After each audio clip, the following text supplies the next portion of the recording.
آج میں آپ کو ایک ایسے ملک کی سیر کروانے جا رہا ہوں جو 2050 میں زندگی گزار رہا ہے۔ ایک ایسا ملک جس کا نام سنتے ہی ذہن میں صرف ایک ہی چیز آتی ہے اور وہ ہے کوالٹی پروڈکٹس۔ جی ہاں، آج ہم جاپان کی حیرت انگیز دنیا میں داخل ہونے والے ہیں۔ جاپان کے لوگ کیسی زندگی گزار رہے ہیں؟ کیا ہم جاپان جا کر رہ سکتے ہیں؟ جاپان کے لوگ ایسی کون سی چیزیں کرتے ہیں جو دنیا میں کہیں اور نہیں ہوتی؟ جاپان کے پاس ایسی کون سی ٹیکنالوجی ہے جسے 2050 کی ٹیکنالوجی کہا جاتا ہے؟ ہم کس طرح جاپان جا سکتے ہیں؟ ان تمام سوالوں کے جوابات جاننے کی کوشش کریں گے آج کی اس ویڈیو میں۔ آج کی ویڈیو بہت ہی دلچسپ ہونے والی ہے، اسے آخر تک ضرور دیکھیے گا۔ تو چلیے اب نکلتے ہیں جاپان کے ایک شاندار سفر پر۔ جاپان کا official name state of Japan ہے اور اس کا مطلب ہے سورج نکلنے کی جگہ۔ یہ جنوبی ایشیا کا ایک جزیرہ نما ملک ہے جس کی کل آبادی 12 کروڑ 40 لاکھ ہے اور یہ آبادی کے لحاظ سے دنیا کا 11واں بڑا ملک ہے۔ یہ پورا ملک 4 بڑے جزائر پر مشتمل ہے اور اس کا کل رقبہ 3,77,000 مربع کلومیٹر ہے۔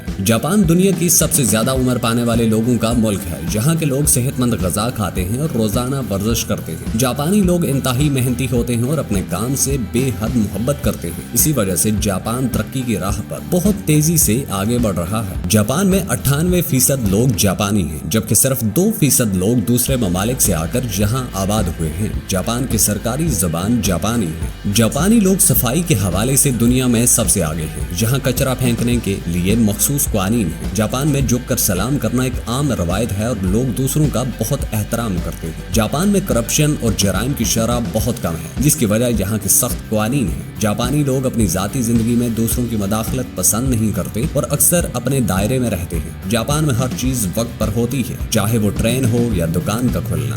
اب بات کرتے ہیں جاپان کی حیرت انگیز ترقی کے بارے میں۔ دوسری جنگ عظیم میں جاپان مکمل طور پر تباہ ہو گیا تھا، لیکن اس کے باوجود آج یہ دنیا کی تیسری بڑی معیشت بن چکا ہے۔ جاپان کی ٹیکنالوجی 2050 کی دنیا میں داخل ہو چکی ہے۔ جاپان روبوٹک ٹیکنالوجی میں سب سے آگے ہے، جہاں انسانی شکل کے روبوٹس عام ہو چکے ہیں۔ یہاں کی تیز رفتار بلٹ ٹرین دنیا میں سب سے زیادہ جدید سمجھی جاتی ہے۔ جاپان میں اڑنے والی گاڑیوں پر بھی تجربات جاری ہیں، جو مستقبل میں ٹرانسپورٹ کا نیا انداز ہوگا۔ جاپان میں جدید ترین میڈیکل ریسرچ کی جاتی ہے، جس سے کئی لا علاج بیماریوں کا علاج ممکن ہو رہا ہے۔ جاپان نے خلا میں کئی مشنز بھیجے ہیں اور چاند پر قدم رکھنے والے ممالک میں شامل ہونے کی تیاری کر رہا ہے۔ بات ہو جاپان کی اور ہم اس کے کھانوں کی بات نہ کریں تو یہ کیسے ممکن ہے؟ جاپان کی سب سے مشہور ڈش جو پوری دنیا میں پسند کی جاتی ہے اسے سوشی کہا جاتا ہے۔ جاپانی نوڈلز جو ذائقے کے لحاظ سے منفرد ہوتے ہیں انہیں رامین کہا جاتا ہے۔ چاولوں سے بنی ایک خاص میٹھی چیز جو ہر کوئی پسند کرتا ہے اسے موچی کہتے ہیں۔ جاپان میں دنیا کا سب سے مہنگا اور لذیذ بیف تیار کیا جاتا ہے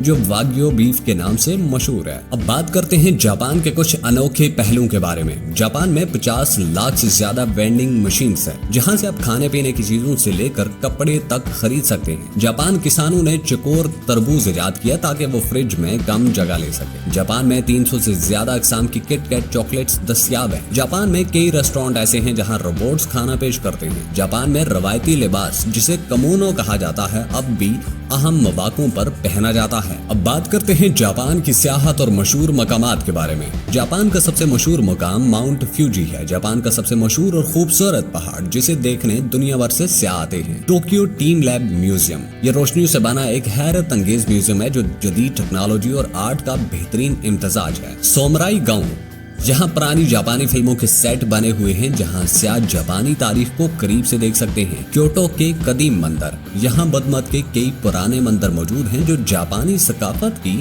عکاسی کرتے ہیں۔ جاپان جانے کے بہت سارے طریقے ہیں اور ان میں سے صرف 2 میں آپ کو بتا دیتا ہوں۔ اگر آپ جاپان جانا چاہتے ہیں تو اس کے کئی طریقے ہیں۔ اگر آپ کے پاس ماسٹرز یا پی ایچ ڈی کی ڈگری ہے تو آپ آسانی سے جاپان جا سکتے ہیں اور اسے ہائیلی اسکلڈ ویزا کہا جاتا ہے۔ جاپان میں نرسنگ، انجینئرنگ، ہوٹل مینجمنٹ اور دیگر شعبوں میں کام کرنے والوں کے لیے ورک ویزا دستیاب ہے۔ اگر آپ صرف سیر و تفریح کے لیے جانا چاہتے ہیں تو آپ VFS گلوبل کے ذریعے ویزا اپلائی کر سکتے ہیں۔ جاپان ایک ایسا ملک ہے جہاں ترقی، ایمانداری، صفائی اور جدید ٹیکنالوجی اپنی انتہا پر ہے۔ اگر آپ کو جاپان جانے کا موقع ملے تو یہ زندگی کا ایک یادگار تجربہ ہوگا۔ یہ تھی ہماری آج کی ویڈیو۔ اگر آپ کو یہ معلومات پسند آئی ہیں تو کامنٹ کریں، لائک کریں اور ہمارے چینل کو سبسکرائب کریں۔ ملتے ہیں ٹریول ود عمر پر ایک نئی ویڈیو کے ساتھ، تب تک کے لیے اللہ حافظ۔